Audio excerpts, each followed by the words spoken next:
High, আজ শিক্ষক দিবস। শিক্ষিকা হিসেবে এটি আমার প্রথম শিক্ষক দিবস পালন।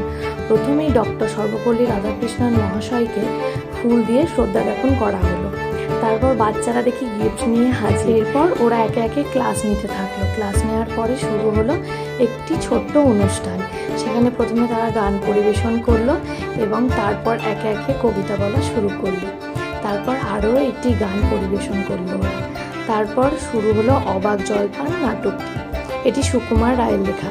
সেই নাটকের কয়েকটি দৃশ্য আপনাদের সামনে তুলে ধরলাম। দেখুন আপনাদের কেমন লাগে। ওরা তো ছোট, ওরা ওদের মতো করে চেষ্টা করেছে নাটকটি করার। আশা করি আপনাদের ভালো লাগবে। নাটকটি করার জন্য ওরা বেশ উৎসাহী ছিল। আমার তো বেশ ভালোই লেগেছে নাটকটি। এখানেই ওদের অনুষ্ঠান শেষ হলো। তারপর আমার তরফ থেকে ওদের জন্য কিছু খাবার ছিল, সেগুলো দিয়ে দিলাম। আজ তাহলে আসি, বাই।